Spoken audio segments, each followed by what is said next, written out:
Welcome along then to another big match build-up show, and Saints return to St Mary's this weekend after that tremendous effort at Old Trafford last weekend. Now, despite that defeat, there definitely are some encouraging signs, and it feels like safety is a whole lot more reachable. Now, this Saturday though, Tottenham, they visit town after a little wobble of their own. It could be said that their top four hopes are hanging in the balance.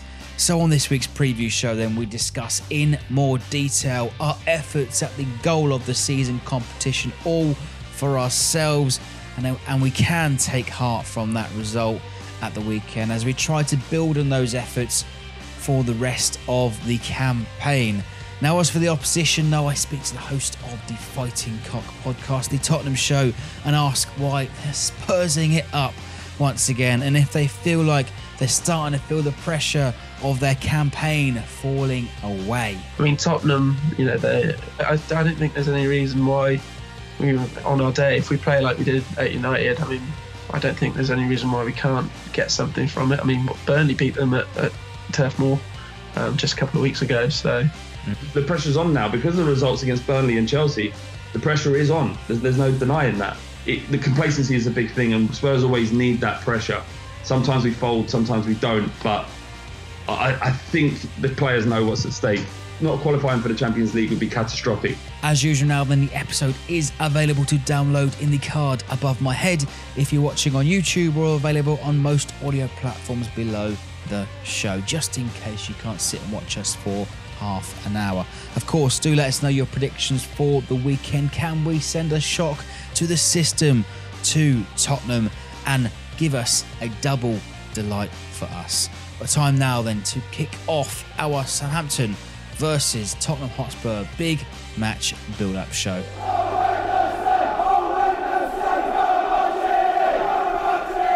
So welcome along then to our first half of this Tottenham Hotspur big match build-up show. On the line, actually making his debut on these preview shows this season. We have seen him every now and then sending in the clips for the season previews, end of season reviews. But Dan Jarvis, really good to speak to you, mate. How are you?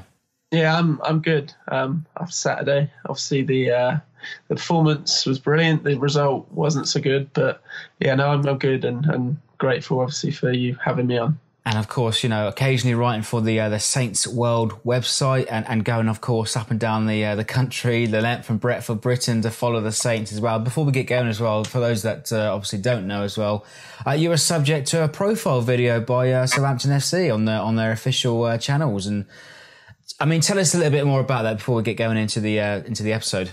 Yeah, of course. So Saints, the club, were running a campaign, back end of last year, and I wrote in, so explained the story of my dad, who's visually impaired, and we've been going to games, ever since I was, sort of old enough to go, as it were. It's about 6, I think. First game I went to at Dale, and I wrote into them, explained everything. They sort of, I think, vaguely know who we are by now. We're obviously on the records, have been on there for quite some time. And they reached out and they said that the campaign, the My Saints Story campaign, we were the sort of exactly the sort of applicants that they were looking for, rather. So they actually came out to our house, believe it or not, which wasn't really what I was expecting. I figured that we'd have to, travel on down to St Mary's and meet them there. But no, they were excellent. The media team came out and did a little piece, a little short little video on what, all about what we do and following the team. Got a bit of our memorabilia out, and they released it. I think it was on Christmas Day, actually. So yeah, seeing mine and Dad's face on the screen during this lunch might ruin it for you, but there you are. I'm sure it was a little gift for everybody, sort of to catch up with you, your story as well, and it's wonderful what you do. The video is great. There'll be a link to it in the card or in the description if you're watching the video on YouTube as well. But it is brilliant what you do. Obviously immersing your dad, giving him the commentary during the games, and you're doing such a wonderful job. At actually Yeovil Town recently, I hear have actually given you a gig to do their commentary. And just keep up the good work, mate. Yeah, no, I really do appreciate that. Yeah, I love it. I just love football and getting involved with it. But above all, I think I probably could do more Yeovil games, but I still, my heart's at Saints and taking Dad to Saints games and going with him. So, yeah, that won't be ending anytime soon. Well, the proof is on your wall there. An adult now with still Southampton posters in the bedroom. But I suppose this will be the chance to also take a look back at the weekend's action as well. A great effort from the lads, brave performance at Old Trafford, but ultimately, ending in disappointment, the 3-2. But the efforts were top class on and off the field. I mean, what did you make of the performance as a whole before we get to sort of the other layers, if you like? As a whole, I thought it was excellent. I think arguably the game itself saw Ralph's side since he's been in charge. I think it was probably our best performance when you consider the calibre of the opposition. Before the game, I think the majority of people, fans, pundits alike, didn't really give Saints a hope. But no, we went up there with a game plan. Ralph's happy, I think, to concede possession. But I think in a way that's a good thing because we seem to, as a team, conserve our energy, press in the right moments, force problems. And we benefit from them. And it was nice, although obviously you look at the stats, you see United had, majority possession, shots, etc. We more than played our part in that game. And, I can say it because I won't get fined for it, but I think the referee did play a large part in the outcome of that game, unfortunately. And I think I was saying to Dad just the other day, I think it would be very interesting from next season when VAR comes in, whether, go into these places, playing big teams in their home ground, whether, the outcomes will be different because surely then, the clubs can't continue to get away with it as they have done historically. Yeah, absolutely. And I suppose if we speak about the referee first and foremost, it wouldn't be fitting to not mention his performance at the weekend. The referee doing his best to deny Saints 2 penalties. Bertrand getting tugged on both occasions. Perhaps the first one a lot clearer than the second. I think maybe might be fair to say that he was looking for it a little bit more for the second one. If you have obviously the replays, but these are the types of decisions that will be, like you say, will be reviewed next season. And hopefully, like I mentioned in my match reaction, these are the sort of decisions that hopefully Saints can get some satisfaction from next season. Yeah, no, definitely. It would definitely be good to see. I think, as I say, the performance, the way that we were organised, and the way that, especially when we fell behind, having been one up, you thought then, historically, a team with, such world-class players in their ranks, you thought, oh no, here we go. Probably going to end up on the back of a hiding here, and they really go on and press on. But, I don't know exactly what it was, but 10, 15 minutes later, Ward-Prowse stepped up absolutely fantastically, executed set piece, and we're straight back in the game. And longer went on, the more, the fans who were excellent all day at Old Trafford, the more we believed that we were actually going to come away with something. I think that probably was what we deserved. Unfortunately, it wasn't to be, but it was definitely promising. Yeah, absolutely. And I suppose you could say that after Ward-Prowse's goal went in, we grew with confidence. Only sort of 10 or so minutes to play, we felt we could snatch something as well. But I suppose if we rewind just a little bit earlier than that, but what a goal it was from Jan Valery, straight out the top drawer. And I think actually that afternoon we was doing our own goal of the month competition for the Premier League. United's goals were great too, you could say. But we've even got some consolation and say that Jan Valery even won the recent Sky Sports Twitter poll for the goal of the weekend. I mean, where did that come from? How did you see it? It was one of those where, the moment it left his foot, you knew exactly where it was going, and just like the eruption.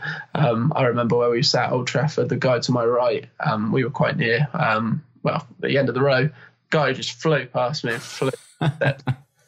somehow he managed to keep his balance, so he didn't do himself any damage, but it was just euphoria. And I was really glad for him, actually, because, he's a youngster, Valery, 20 is he, I think? Yeah, recently into the side, only just, I think he made his Premier League bout home in the reverse fixture against United. And, when I was at Arsenal, there was a guy behind me who gave him a lot of flack. But I thought, he's on such a massive stage to just come into the team.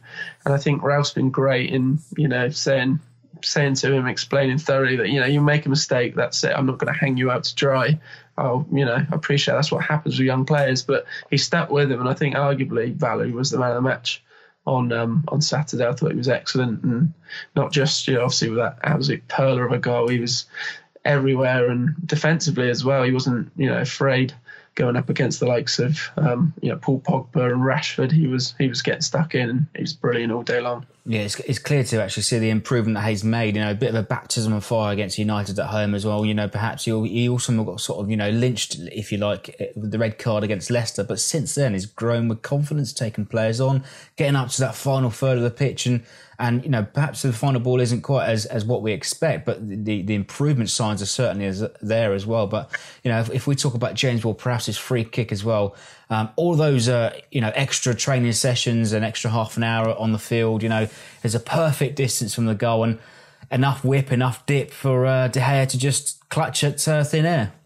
Yeah, it was just postage stamp, wasn't it? I mean, Ward-Prowse, he's had this reputation since since he came into the team when he was 16. The parallels with Beckham have been made, and I think he showed it there. And I mean, it's amazing to think really that beginning of the season he was being linked with a move away. I think Watford were linked as being potential suitors for Ward-Prowse.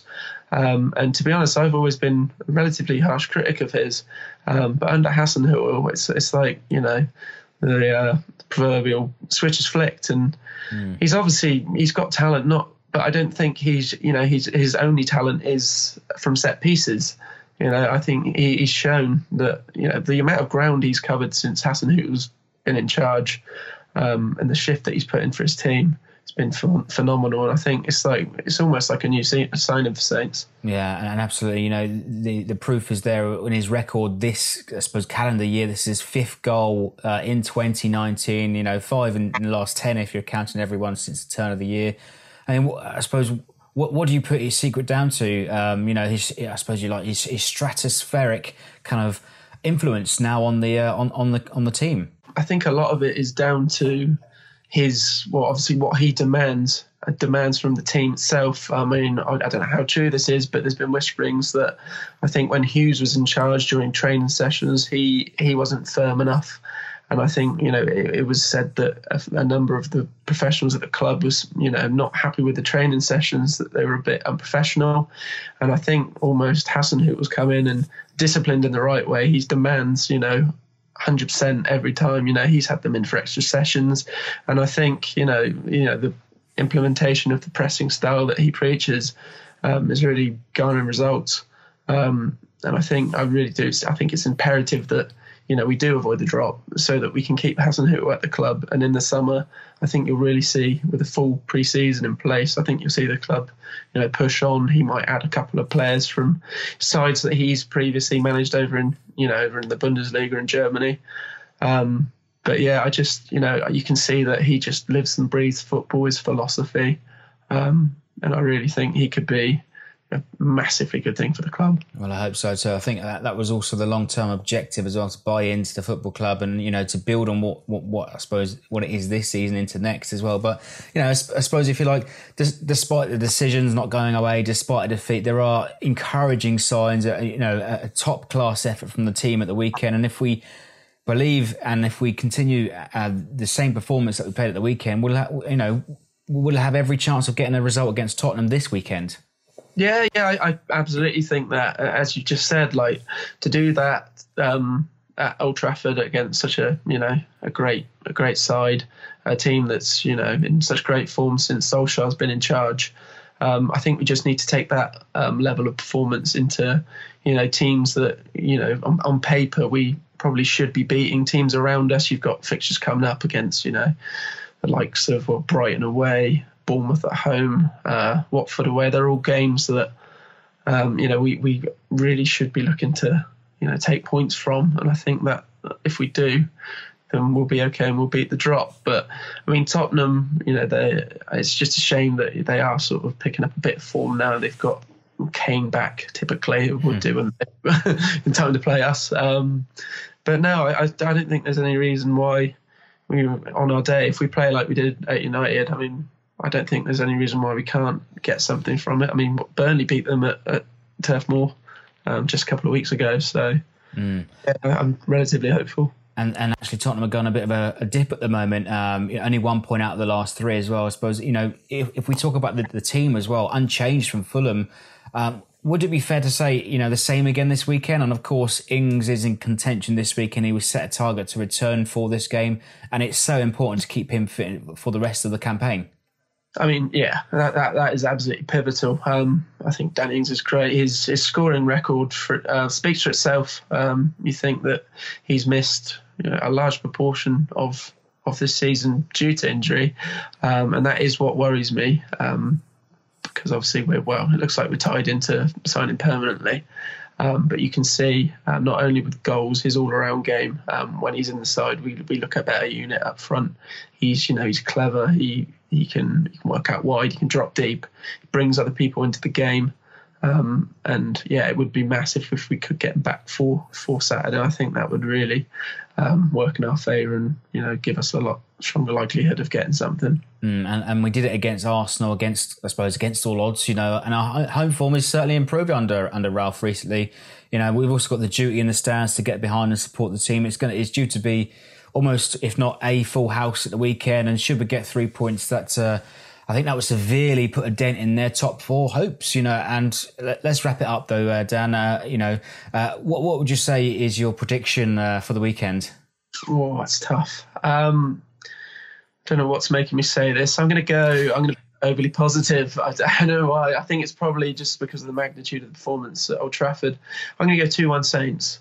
I think off the back of that, being the eternal optimist of many years of watching Saints, I think that'll be the result we need, and we can really push on from there and go and beat the drop and look forward to a much healthier season next time out. Well, there's a double delight then. That push us away from the drop zone, put a dent in Spurs' top 4's hopes as well.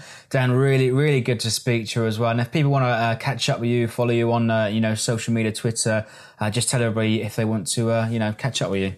Yeah, no problem, Ron. So my Twitter handle, I think, it's at Dan Jarvis, SFC in capitals 91. I think that's the one. If memory serves correctly. So yeah, I'm on there. And yeah, normally tweeting about Saints and not much else. So. All right. Well, keep up the good work, keep up the commentary, and obviously occasionally the articles on Saints World. Really good to speak to you, and we'll speak again soon, mate. Yeah, appreciate that, mate. Thank you. All the best.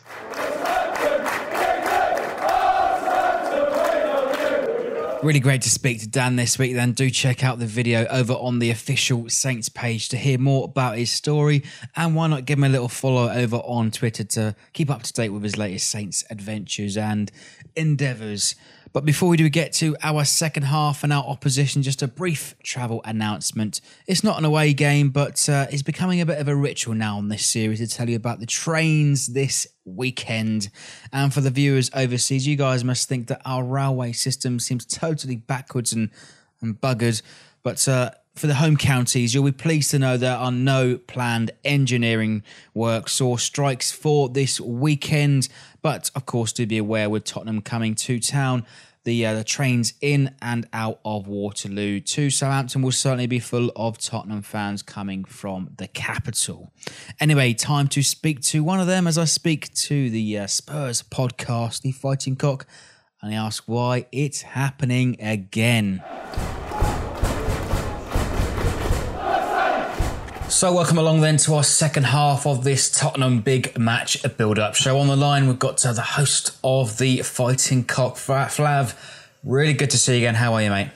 I'm very well, mate. How are you? Not too bad. We're keeping busy, and actually, I suppose you've got a game to come on Tuesday as well. So it must be. This is a small disclaimer. We are recording just after on Sunday afternoon. So the Arsenal result fresh in the memory. Yeah, very much so. It's been a trying week for football. 3 games, we come off the back of beating Dortmund 3-0 in the first leg of the Champions League. And then to go to Burnley, lose 2-1, lose 2-0 at Chelsea, really kind of flopped over the line there. And then obviously the Arsenal game, which was, I think, probably the most stressful game of football I've ever watched in my entire life. It was hard work. So, yeah, we were flying. And then as reality does, it kind of brings you... as football does, it brings a reality home. You can never, it's so easy to get into a bubble, isn't it? Once your team's flying and you think, yeah, we are, we're the nuts type thing. And then and then football kicks you in the arse. And long may it be the case, because I don't want to turn into one of those arrogant football fans. Well, that football does that to everybody. But I suppose if we speak about just the North London derby for a moment, it had all the ingredients, really. A really feisty affair, red card, penalties, dubious decisions, And I suppose what can you take from that game as well, ultimately, which ended it with your first draw of the season? Yeah, that's mad. And it's a shame that we didn't get our record. But the point was more important than that. And obviously, no Spurs fan was thinking about the undrawable record when Aubameyang stepped up to take that penalty, and certainly weren't after he missed it. Both penalties, very much a dubious decision. Perhaps both would have been ruled out next season. You could even feel lucky to actually get the draw. Kane's penalty and the free kick in the build-up, he was marginally offside, similar to Lukaku's goal actually yesterday on Saturday as well. But on the other hand, the other end of the pitch, the Aubameyang penalty, Vertonghen was about 5 or 6 yards in the penalty box, and these decisions will be ruled out next season. Yeah, we'd definitely lost if VAR was involved. It is what it is. When you're talking about your own club, you can always find ways of spinning it. I would say that there was a foul on Kane, like a clear foul, studs down the back of the legs that weren't given in the build-up to their goal. So, we were lucky, but that makes it all the better.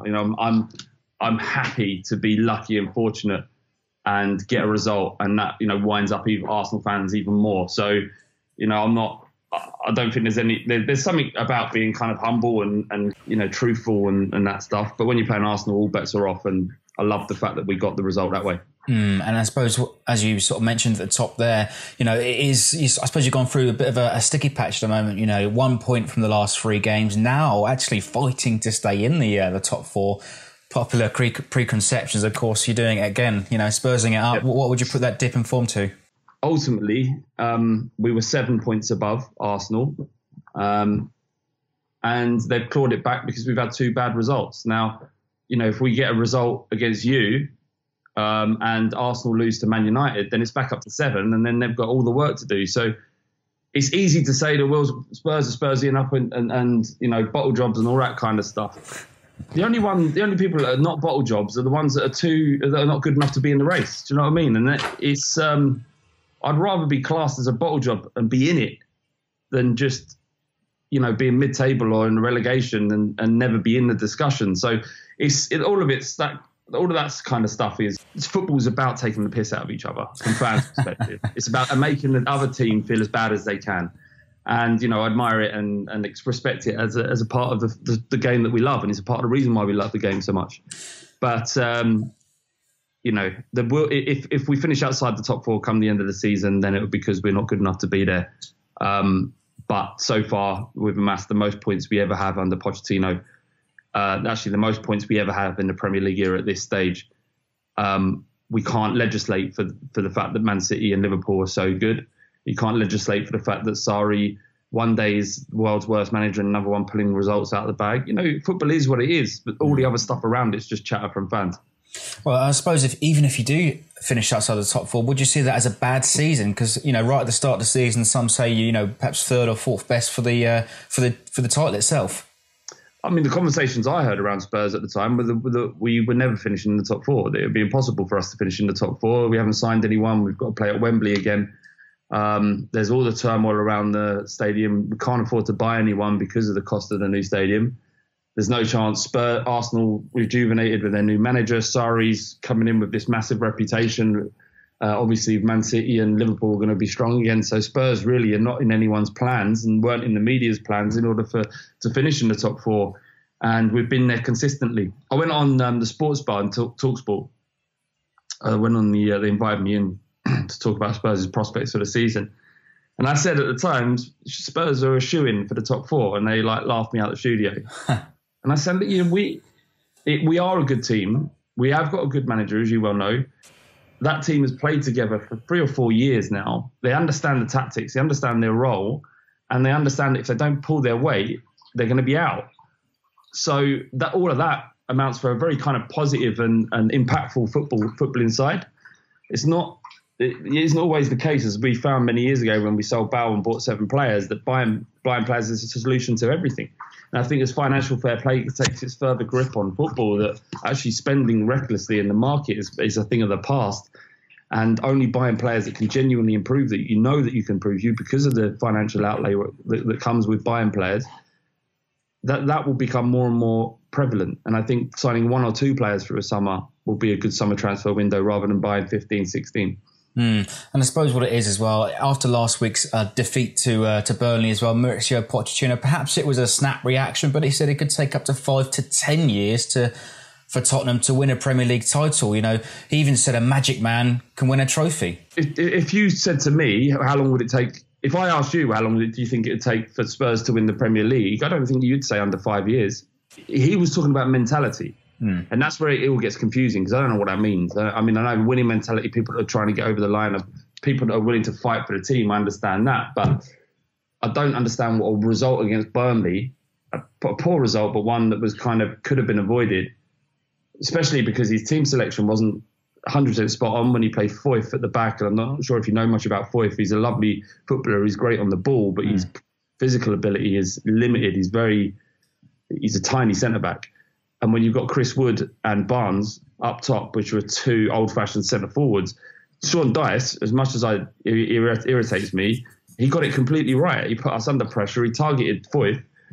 And, you know, when Pochettino talks about mentality in 5-10 years of the season, he's also got to take some responsibility for that and pick the right players against the right sides. But, you know, 5 years I would take. 10 years, if it takes that long, it takes that long. But the fact is that before Pochettino came to Spurs, no one was talking about us as title contenders. You know, no one would even imagine that we would be a mainstay in the top 4, and he's done that. So, again, I think he gets very irritated by the way the press talk about Tottenham and talk about his abilities, because he does have a big ego, and he wants people to respect him all the time.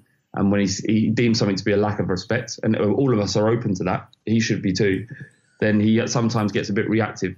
And he does take defeats bad. But all of that's positive stuff. I think all of that moves you one step closer to getting where you want to go.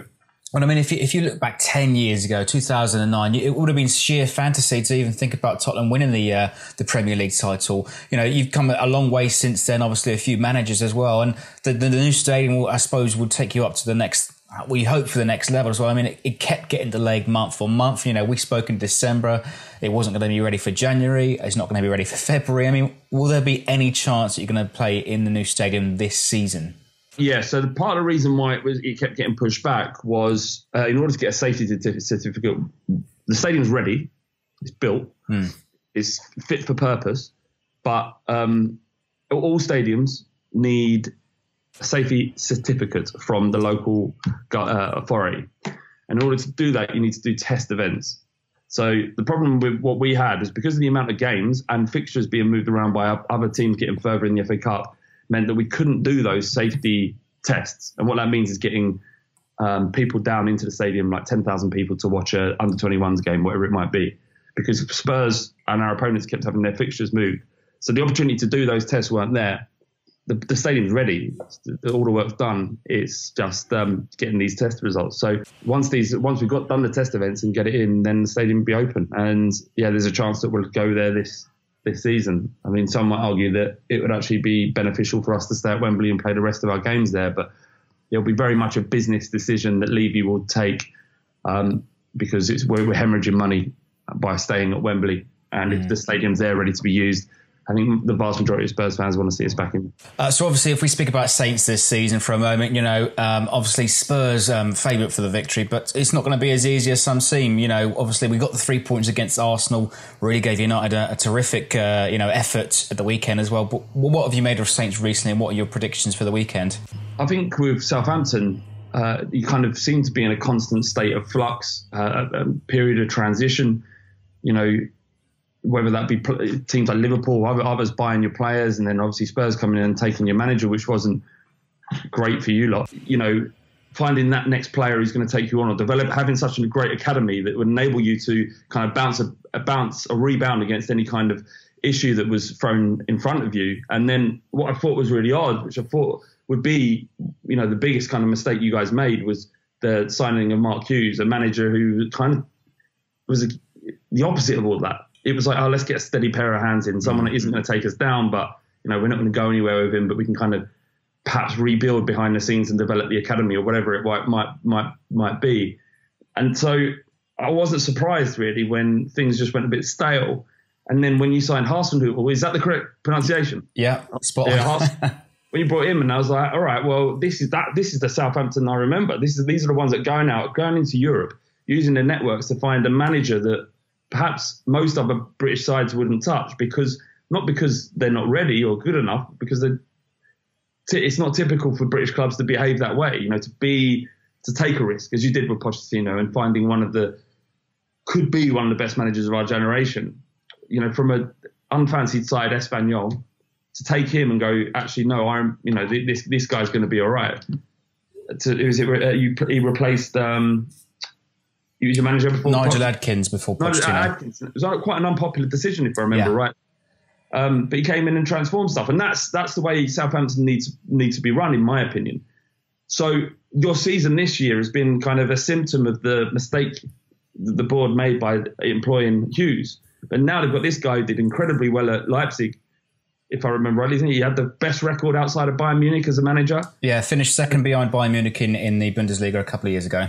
Yeah, and was a part of that kind of RB Leipzig revolution, a major part of it. It seems to me that it's been a step in the right direction. And obviously it was his first game against Arsenal, great result, incredible transformation in the way you were playing football. There was energy, belief, excitement.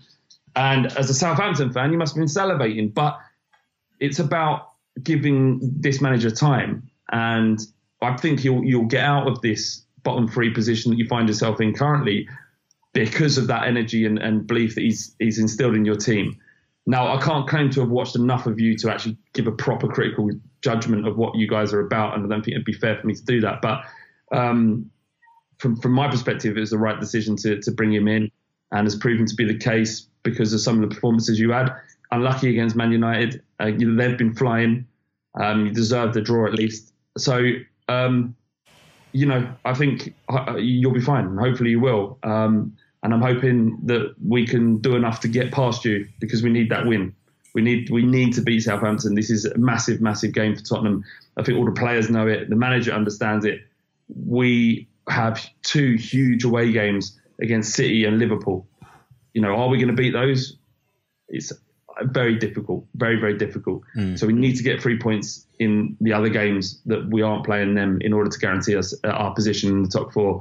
So I would expect a Spurs team full of energy, full of fight, and willing to do what is necessary in order to beat Southampton. I'm nervous for it. Okay, well, even if something catastrophic happens on Tuesday, the pressure will be back on Tottenham, wouldn't it? Obviously you've got Dortmund to play on Tuesday. The pressure's on already. The pressure's on now because of the results against Burnley and Chelsea. The pressure is on. There's no denying that. The biggest issues that Spurs have had over the years is the complacency. Under Pochettino, we get good, then the team gets complacent. We beat Man United 3-0 in the league, and then the next week we lose 2-1 to Watford. Mm-hmm. We go to Old Trafford, we get a result there, and then end up losing to Watford. So the complacency is a big thing, and Spurs always need that pressure. Sometimes we fold, sometimes we don't, but I think the players know what's at stake. There is not qualifying for the Champions League would be catastrophic with our plans, with the stadium. Mm-hmm. There's a lot riding on this season so far, and Southampton be a massive part of that. Okay, well, great stuff then. Good to speak to you, Flo. Thanks for your time, and that's the Fighting Cock on all good platforms, right? Yeah, absolutely, mate. Yeah. Thanks for joining us. All right, cheers. Thank you very much then to Flav from the Fighting Cock, the Tottenham podcast. And if you're a Spurs fan and you've made it this far, well done to you. But do make sure you check out their page and their podcast for all of your Tottenham needs. Anyway, that does wrap up this week's preview show. It does seem like Saints, they play better when there's 2 or 3 games in a week. So let's hope that the next few weeks off does not hinder our hopes for the rest of the season, as we return to action in nearly 3 weeks' time at Brighton. Anyway, do leave your predictions in the comments below. Do get in touch with us on the usual social pages, and do check back after the game where hopefully there will be fan reactions, where this time hopefully my microphone does not fail. So thank you very much for watching and listening along. We'll see you soon. Come on, you Saints.